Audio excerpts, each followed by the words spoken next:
नमस्कार दोस्तों। बहुत दिनों से सोचने के बाद मुझे दिमाग में एक आइडिया आया कि बिजनेस बिजनेस एक बहुत सारा इम्पोर्टेंट टॉपिक होता है जिसके बिजनेस सबसे ज़्यादा दुनिया में मतलब ग्रो करते हैं। बिजनेस से बहुत लोग बड़े बड़े लोग अमीर बनते हैं, जो कि एक सोशल लाइफ से भी बेटर अच्छा होता है और एक किसी नौकरी से भी बेटर अच्छा ऑप्शन होता है। अब बिजनेस से इंस्पायर होने के बहुत सारे ऑप्शन हो सकता है कि आप बचपन से ही आप बिजनेस में इंस्पायर हो कि नहीं हम बिजनेस करेंगे बड़े होकर के, या फिर हो सकता है कि आप किसी के बॉस के अंदर काम नहीं करेंगे, किसी के नौकर के अंदर नहीं काम करेंगे, मैं एक खुद नौकर रखूँगा और खुद नौकर को प्रेफर करूँगा और खुद बॉस बनूँगा। या फिर ऐसे हो सकेंगे आप प्रधानमंत्री मोदी की तरह से आप उनके बातों से इंस्पायर होंगे कि आपको पकौड़े का ठेला लगाना। बिजनेस से भी ऐसे एम्पायर हो सकते हैं आप। बिजनेस का मतलब होता है कि किसी को बेनिफिट देना, किसी को वैल्यू देना। बिजनेस से कुछ मतलब खुद को प्रॉफिट करना है। जैसे आपको कस्टमर आया तो आप उसको ऐसा प्रोडक्ट दीजिए ताकि वो अगली बार आपका ही दुकान ढूंढे, आपके ही मतलब बिजनेस से, आपके ही मार्केट से, आपके ही सामान ले, ताकि ऐसे मतलब प्रोडक्ट आप उसकी इस तरह से वैल्यू दें ताकि वो आपके बिजनेस से, आपके प्रोडक्ट से इंस्पायर हो। इस तरह बिजनेस को मतलब बढ़ावा दिया जा सकता है। यदि उसको आप कोई तरह से वैल्यू देते हैं, यदि उसको बेनिफिट मिलता है तो ये तो आपके बिजनेस को प्रमोट करेगा। आज मैं आपको ऐसे 10 आपको ट्रिक बताने जा रहा हूँ जो कि आप बिजनेस को आप जीरो से या आप टॉप प्रायोरिटी पे ले जा सकते हैं। बिजनेस जैसे step number 1, choice of business. Business को पहले कि आपको समझना चाहिए कि आपको सही मायने में बिजनेस को, आपको किस बिजनेस में आपको कैसे बेनिफिट मिलेगा, आप किस बिजनेस में आप कस्टमर को अपने किस तरह से उसे वैल्यू दे पाएंगे, आपको उसकी तरह वैल्यूएट कर पाएंगे। यदि उसको बेनिफिट नहीं मिलता है तो आपको प्रोडक्ट को क्यों परचेज करेगा, आपके बिजनेस को कैसे वो ध्यान देगा, आपको अपने मतलब उनको किस तरह से अपने आप जस्टिफाई करेंगे आप। इसलिए आपको पहले बिजनेस को चूज करना चाहिए। चाहे आप मोदी की तरह पकौड़ा चूज करें, चाहे फिर आप नेटवर्क मार्केटिंग, सोशल मीडिया वैसे प्रोग्रामिंग वगैरह तो कुछ भी आप चूज करें, या फिर फिजिकल टाइप में आप मिठाई वगैरह के ऐसे बिजनेस, छोटे मोटे बिजनेस ही स्टार्ट करें। आपको बिजनेस से आपको कुछ पर्पस होना चाहिए, आपको उसके पीछे का कुछ रीजन होना चाहिए ताकि आप कस्टमर को पूरी तरीके से वैल्यू दे पाएँ, उसको पूरी तरीके से बेनिफिट दे पाएँ, ताकि कस्टमर आपको पूरी तरीके से जस्टिफाई करे, ताकि ऐसे में आपका प्रोडक्ट आपको बिजनेस में आने ले जाने में आसानी होगी। अब स्टेप नंबर 2 आता है। Step number 2 market researching. Market researching आप पहले मार्केट में देखिए, अपने अगल बगल चारों ओर मार्केट में देखिए कि मार्केट में किस तरह से बिजनेस चल रहा है, कौन सा बिजनेस ग्रो कर रहा है, कौन सा बिजनेस क्या कर रहा है, किस टाइम पे वैल्यूएट कर रहा है। अब बिजनेस को चारों तरफ से देखेंगे कि किस बिजनेस में कैसा बेनिफिट हो रहा है, किस बिजनेस में कैसा बेनिफिट किसी को मिल रहा है, कैसा वैल्यूएट रहा है। इसके वजह से आप स्वयं को रियलाइज़ कीजिए कि आप कस्टमर को किस तरह से किस बिजनेस में आप उसको वैल्यू दे पाएंगे।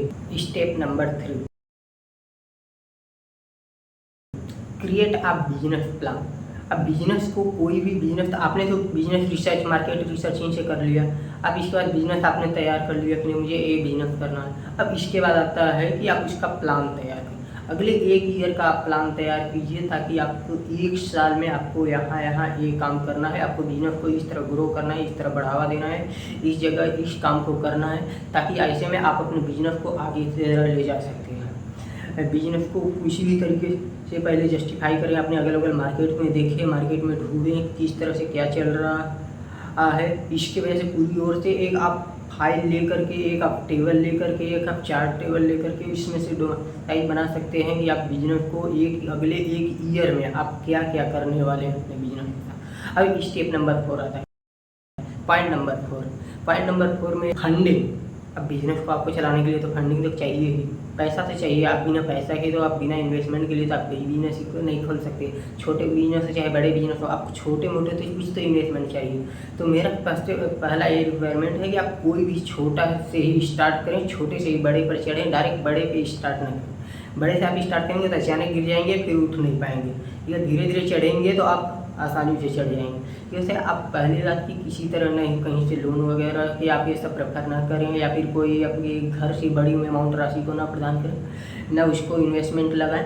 छोटी छोटी आप पहले छोटे इन्वेस्टमेंट लगाएं, फिर 10,000, 20,000, 50, 1 लाख की तरह ऐसे ही अमाउंट लगाते रहें, ताकि आपके ऐसे में बिजनेस को आप अपने आगे बढ़ाते रहें। इसी में आप कस्टमर को अपने वैल्यू देते रहें, इसी में आप बढ़ाते रहें। इसके बाद यदि आपका इस तरह यदि बिजनेस यदि खड़ा हो गया, यदि आपका सक्सेस हो गया, तो आप इसके बाद बैंक से लोन ले सकते हो। इसमें से आपको और बिजनेस बढ़ाने में बहुत आसानी होगी। इसके वजह से उसके बाद और आप कई स्टेप ऊपर ले जा सकते हैं। इसमें बिजनेस को आपको ही फायदा होगा तथा आपके कस्टमर को भी वैल्यू पूरी तरीके से दे पाएंगे, तो कस्टमर को भी पूरी तरीके से फायदा होगा।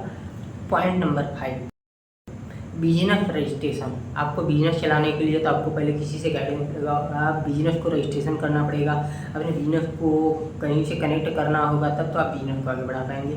इसकी वजह से गवर्नमेंट की तरफ से भी रजिस्ट्रेशन किया जाता है बिजनेस को, या आप अपने बिजनेस को यदि कोई करना चाहते हैं तो आप पब्लिशियली या प्राइवेट लिमिटेड बिजनेस करना चाहते हैं तो इसके लिए पहले आपको रजिस्ट्रेशन कराना पड़ता है। जैसे आप यदि आप सिटी में रहते हैं तो आपको रजिस्ट्रेशन कराने के लिए म्यूनिसिपैलिटी जाना पड़ेगा।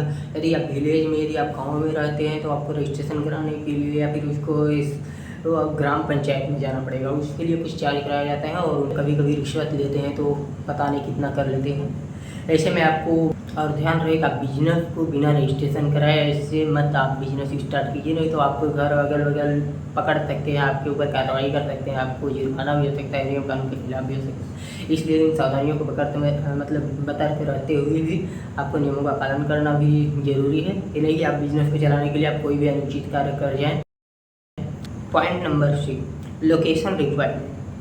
लोकेशन रिक्वायरमेंट में मतलब ये भी जस्टिफाई करता है कि आप किस लोकेशन पे किस बिजनेस को आप चला रहे हैं। मान लीजिएगा आपने ढाबा खोला, यदि आप मान लीजिए कि किसी मुंबई जैसे शहर में आप ढाबा खोला, वहाँ पे एक पंजाबी बगल में ढाबा है और एक बगल में राजस्थानी ढाबा है, आप उस बीच में एक चंदेल नाम से ढाबा लाकर खोल देंगे, तो ऐसे में तो आपका बिजनेस चलेगा नहीं, क्योंकि इसमें आपको सेम यदि जो कंटेंट वो पंजाबी और राजस्थानी ढाबा वाले प्रोवाइड करा रहे हैं, आप सेम उसी कंटेंट को आप भी प्रोवाइड करा रहे हैं, और सेम उनका जो मेन्यू है आपका भी सेम मेन्यू है, सेम प्राइस में कोई दिक्कत नहीं है, तो आप ऐसे में तो आप बिजनेस को नहीं बढ़ा सकते हैं, क्योंकि आपको इसमें से कुछ कस्टमर को ज़्यादा वैल्यू देना पड़ेगा, उनकी अपेक्षा आपको ज़्यादा वैल्यू देना, क्योंकि आपने नए बिजनेस को स्टार्ट किया है। इसकी वजह से आपको उन चीज़ों से थोड़ा थोड़ा अलग करके आपको चढ़ना है, आपकी क्वालिटी को आपने बढ़ाना है, ताकि उन दोनों ढाबा की अपेक्षा आप अपने ढाबा को आगे ले जा सकें। Point number 7, marketing promotion. जैसे कि आप कोई भी बिजनेस, यदि आप ढाबा है मान लीजिए आपने खोले, तो पहले उसको मार्केटिंग करना पड़ेगा, आपको उसको प्रमोशन करवाना पड़ेगा किसी भी नेटवर्क के, सोशल मीडिया ऐप के जरिए, किसी भी बड़े कॉन्ट्रैक्टर की वजह से, या आपको उसका प्रमोशन तो कराना पड़ेगा। वैसे तो थोड़ी नहीं जानेंगे कि आपके यहाँ लगाना है, पहले आप आपका यहाँ ढाबा खुला है, ऐसे तो किसी को पता थोड़ी चलेगा, क्योंकि ऑलरेडी वहाँ 2 बगल में पहले ही ढाबा खुले हुए हैं। इसलिए आपको उस बिजनेस का प्रमोशन कराना मतलब ज़्यादा ज़रूरी पड़ जाता है आज के दिनों में देखा जाए तो। इसलिए आपको बिजनेस को प्रमोशन कराना ज़रूरी है। आप बिजनेस के सामने आपको बैनर लगाना, उसके भी प्रचार कराना, उसके भी ऐड कराने में मतलब ये ज़्यादा ज़रूरी पड़ जाते हैं आज के दिनों में। इसलिए वजह से आप लोगों को मतलब आकर्षित कर सकते हैं, आपको प्रमोशन की वजह से आपको लोग देखेंगे तो उससे जानेंगे कि नहीं आपका बिजनेस खुला है, आप अच्छा कंटेंट प्रोवाइड कराता है। इन 2 ढाबाओं से उससे अच्छा हमारे ढाबा को मतलब आपके ढाबा को प्रोवाइड कराया जा रहा है, इसकी वजह से आपके ढाबा को भी अटैच करेंगे। अपने प्रोडक्ट का प्रचार अभियान चलाएं। Point number 8, business operation. Business operation एक ऐसा सिस्टम करें आप अपने बिजनेस के अंदर कि ताकि अपने आगे के कार्यों को अच्छे तरीके से कार्यभार संभालने के प्रबंध करें, तथा आपके पास कोई भी कस्टमर कोई भी वेल आता है तो आप उसके लिए उचित ग्राहक सेवा केंद्र का सिस्टम प्रदान करें, तथा यूपीआई वगैरह ऐसे फ़ोनपे वगैरह ऐसे यूपीआई चलते हैं, ऐसे सोशल मीडिया नेटवर्क का भी सिस्टम आपके पास अवेलेबल होना चाहिए, ताकि ऐसे में आपके कस्टमर आपके ऊपर एक्टिव हैं, आपके पास अवेलेबल रहें, ज़्यादा भारी मात्रा में आपके साथ उपलब्ध रहें।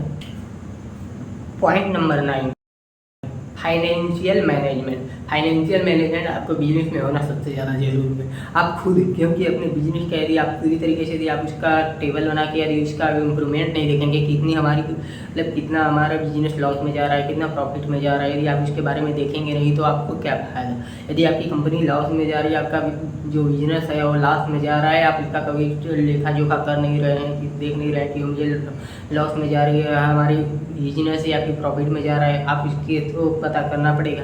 बीच बीच में आपको चेक करना पड़ेगा कि नहीं हमारा कितना रेवेन्यू हो रहा है, कितना मुझे लॉस में जा रहा है, कितना मुझे प्रॉफिट के तौर में हो रहा है, कितना कस्टमर को यूटिलाइज करना चाहिए, कितना और अच्छा बेहतर बनाने के लिए कितना पैसा और इन्वेस्ट करना चाहिए। इसलिए आपको फाइनेंशियल मैनेजमेंट ये भी आपको करना चाहिए। या फिर आपका बड़ा बिजनेस है तो आप किसी एक फाइनेंशियल मैनेजमेंट के लिए कोई एक एम्प्लॉय रख सकते हैं ताकि उसका लेखा जोखा कर सके अच्छे तरीके से, उसकी पूरी तरीके से यूटिलाइज कर सके कि कितना मतलब किस दिन में कितना रिक्वायरमेंट हो जा रहा है, कितना पैसे इन्वेस्टमेंट जा रहे हैं, कितना प्रॉफिट हो रहे हैं, कितना आ रहे हैं। ऐसे चीज़ों का एक आपको एम्प्लॉयमेंट रखना चाहिए यदि आपका बड़ा बिजनेस वगैरह है तो। यदि आप नॉर्मल है तो आपको खुद करना चाहिए। Point number 10, growth and expansion. जैसे कि आपको बिजनेस को समय समय पर इसको बढ़ावा देना चाहिए। जैसे मैं आपको पहले ही बताया था, बिजनेस को बढ़ाना चाहिए कस्टमर के हिसाब से। आपको कस्टमर की हर ज़रूरत है, ऐसे आप बिजनेस खोलें कि मतलब कस्टमर आपके पास आए तो अदर सामान लेने के लिए उसको अदर मार्केट दुकान पे न जाना पड़े, अदर बिजनेसमैन के पास जाना ना पड़े। आप खुद से उन सारी चीज़ों का व्यवस्था करते रहें, आप अलग से उन चीज़ों को और ऐड करते जाएँ, अपने बिजनेस को और बढ़ाते जाएँ धीरे धीरे। ऐसे तरीके से यूटिलाइज करते जाएँ, अपने बिजनेस को और ग्रोथ करते जाएँ, जिससे कि कस्टमर की पूरी ज़रूरतें आपके ऊपर और आपके बिजनेस के पास पूरी उसकी सामग्री अवेलेबल हो, पूरी सामग्री आपके पास ही हो, लेकर जाए पूरे प्रोडक्ट को आपके ही मार्केट से, आपके ही बिजनेस से ही ले। ऐसे ही आप कस्टमर के साथ अच्छी तरीके से कम्युनिकेशन स्किल के साथ भी आप कस्टमर के साथ अच्छे तरीके से व्यवहार करें, कस्टमर को अच्छे तरीके से बढ़ावा दें, कस्टमर को अच्छे तरीके से अपने एक्टिव करें ताकि कस्टमर से अच्छे तरीके से बात करें, ताकि अगले बार कस्टमर आपके व्यवहारों को देखकर, आपकी भावनाओं को देखकर आपके बिजनेस के पास आपके पास जरूर कोई भी प्रोडक्ट यदि उसकी से कमी होगी तो आपके पास लेने ही आएगा। अब फाइनली मैं आपको बताना यह चाहता हूँ कि आप कस्टमर को अच्छे तरीके से वैल्यूएट करें, आप कस्टमर को अच्छे तरीके से बेनिफिट दें, उसे प्रॉफिट और उसे भी नहीं हम आपके बिजनेस से आपके अच्छा प्रोडक्ट लेके गया हूँ, उसके पूरी तरीके से आपको मेंटेन रहे, आपको प्रोडक्ट जो आपके यहाँ से ले आ रहा है उसका वैल्यू कुछ हो, आप कस्टमर को कुछ वैल्यू भी दें, कस्टमर से अच्छे तरीके से बात भी करें। इसलिए बिजनेस को अच्छे तरीके से गौर से रखा जाता है और अगले बार और बिजनेस के बारे में अच्छे तरीके से टैक्स वगैरह के बारे में और कितना बिजनेस को रजिस्ट्रेशन करेंगे और बिजनेस को प्राइवेट लिमिटेड तथा बिजनेस को पब्लिक लिमिटेड करने के लिए मैं आपको पार्ट 2 में बताऊंगा। बिजनेस को अच्छे तरीके से एक्सप्लेन करूंगा। इस बार मैंने 10 पॉइंट को आपको 0 से हाई के लिए बताया हूँ, उसको अच्छे तरीके से एक्सप्लेन नेक्स्ट पार्ट में करूँगा। Thank you.